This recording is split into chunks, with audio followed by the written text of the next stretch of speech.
bike to hang out in the bush, build jumps, fly through the air. And that's pretty much who I am.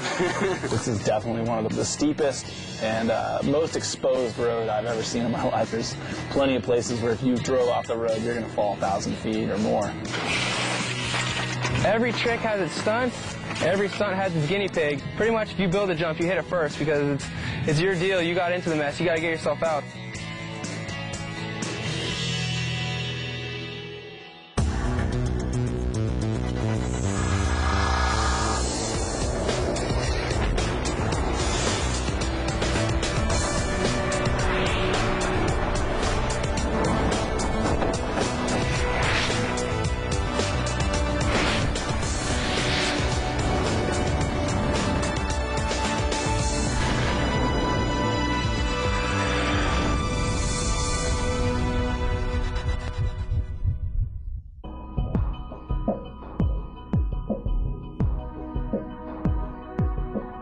This episode of Nomads dives headfirst into the world of professional mountain biking. As riding a bike is universally understood, mountain biking has a massive appeal unlike any other action sport. This group of nomads, however, is not cruising down the beach or riding to school. This is hardcore mountain biking at the cutting edge. Mountain biking is a sport with many different facets and styles of riding, each with its own venues, nuances, and stars. Packed with the top pros, this episode of Nomads explores the dynamic revolution taking part in the sport today. Since the genesis of the sport, mountain bikers have been explorers and adventurers. In this episode, our Nomads will demonstrate this aspect of riding through a journey south of the border to untapped regions of Copper Canyon, Mexico. We'll also experience the life force behind this sport's cutting edge, which comes largely from the heart-stopping, adrenaline-pumping riding that can be found in British Columbia. This region is considered by many to be the mecca of modern bike riding, and as such, has its own unique terrain, riding style, and characters. We'll also explore what it takes, both physically and mentally, to perfect some truly mind-boggling tricks and stunts before finally diving into the heart of competition at one of the largest and most prestigious mountain biking festivals in the world.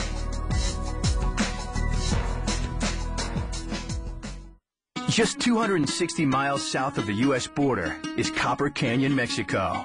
Made up of 20 separate canyons, this system is actually larger than the Grand Canyon. Here we explore one of the purest forms of mountain biking and expedition riding, with mountain bike nomads Ariel Lindsley and Abby Hipley. Hi, my name's Ariel Lindsley. We're in Boulder, Colorado. It's the end of November, and we're about ready to get on a plane to head down to Copper Canyon, Mexico to do a bunch of mountain biking.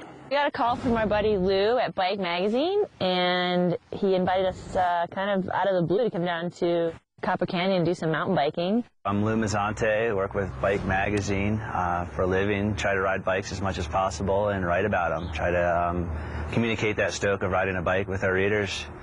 Ariel and I spend our summer driving around in our little red shred shed. That's what we affectionately deemed our truckie. Got all the amenities in there, a little bed that folds out, and Ariel's suspension bench, and all of our bikes, and camp out, and we get to drive all over the U.S. and meet new people, and do a lot of racing. You know, we're Maverick athletes as well. I've always liked racing, but I also enjoy kind of more of an aggressive trail style riding and a more technical style of riding.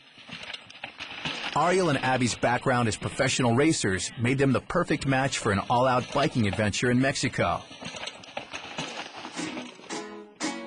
We're going to have a guide, but we're definitely going to be kind of unsupported. So it's important, you know, that we bring all the things that we need, you know, cables and housing and, you know, tires in case somebody gets a flat and just specific tools that you need to work on stuff. You want to make sure that you come prepared. This is the bike I'm taking down to Mexico for the Copper Canyon trip. It should be a great trip. I'm sure there's going to be a lot of good trails to ride down there.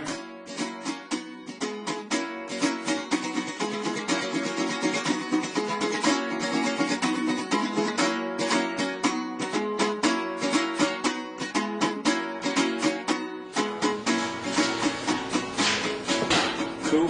Ready for Mexico. I'm out of here. Copper Canyon's been on the radar for mountain biking and for, you know, adventure travelers for quite some time. This type of story with this type of place where there's just huge riding and it's a lot of hard descending and hard climbing. It's not free ride, it's not really cross country, it's just kind of adventure riding, and that's what those guys are all about. So they just seem the perfect fit. It's supposed to be 3 times bigger than the Grand Canyon, which is pretty amazing. I'm excited because I've never been to Mexico before. I've actually never been outside the U.S. Can I get a stamp? Not yet. When do I get my stamp? When you get to Mexico, you have to actually get there. Stamp. With the bike, our plane, the bike is on the plane. We're going to Mexico. I'm going to get my stamp now. After a long trip, our nomads arrive in Creel, a city 100 miles from the capital of Chihuahua. Creel is the home of Arturo Gutierrez and his mountain bike expedition company. I run a outfitter out of Creel. We do mountain bike trips mostly. We run day trips out of Creel and some backcountry trips into Batopilas, mostly here in the canyons. The riding is hard. It's difficult to navigate in these areas because there's many trails going in different directions.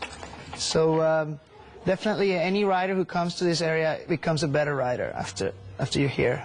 Our crew of nomads prepares for their first ride into the Valley of the Monks, located 10 kilometers from town. The unique landscape is adorned by freestanding rock spires, partially formed by volcanic activity and erosion. We're overlooking at the Rio Conchos. We're on Continental Divide, so we're only about 8-9 miles from Creel, and it's a cool ride here. This place is awesome. We've got a good guide who knows all the trails. It's a good thing we have someone who knows all the turns, because there's a lot of turns. But the trails are awesome, man. There's some trails.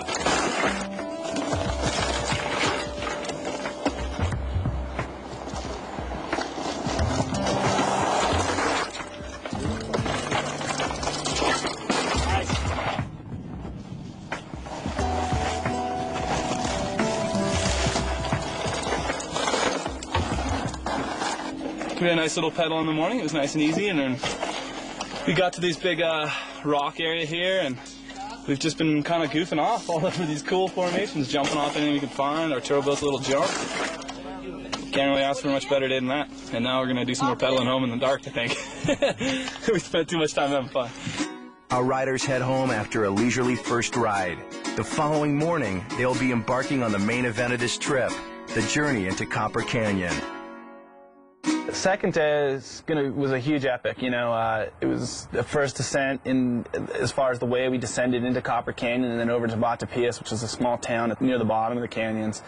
I think Arturo chose that. He knew we wanted to do some epic stuff, and he knew we were a pretty hardy crew of riders. I don't think he would have taken most people that he guides down this trail. I had that idea to do this trail because last year when we went on the Silver Trail, we had a good look of this village and this side canyon. Some pretty gnarly descents, I hear, so everyone's kind of looking forward to that. I don't even think Arturo's ridden this trail, so no one really knows what to expect too much. So it'll be the first for everyone. Should be fun. First descent into Wimaivo Canyon.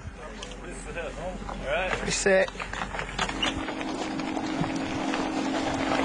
The trip started up high in the highlands at maybe just under 7,000 feet, and the riding was getting close to the rim of the Batopilas Canyon. This is a sweet view.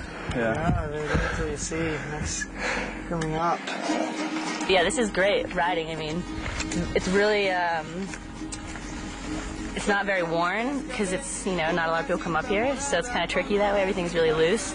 But it's amazing. I mean, it's technical, there's climbing, lots of good descending, and so far so good.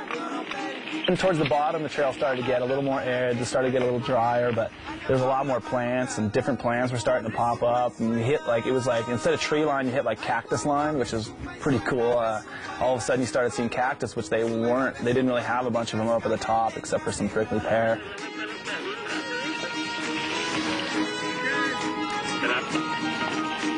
Got to the main river, pretty much had to take our shoes off, put everything in our packs, and just hike across the river. So we got to the other side of that river, and then it was just a straight hike right out of the canyon. Just threw our bikes in our backs and hiked up about 300 feet straight up to where there was a road. I think my bike is stuck. I'll be back. You're free. The descent on the other side on the Wimaivo was even better than I thought. Really happy. These guys are great. They're great riders. We started at 8,000 feet and we ended up at 1,500 feet overall. So that's a lot of altitude loss for one day. This is the first time that mountain bikers have gone through there.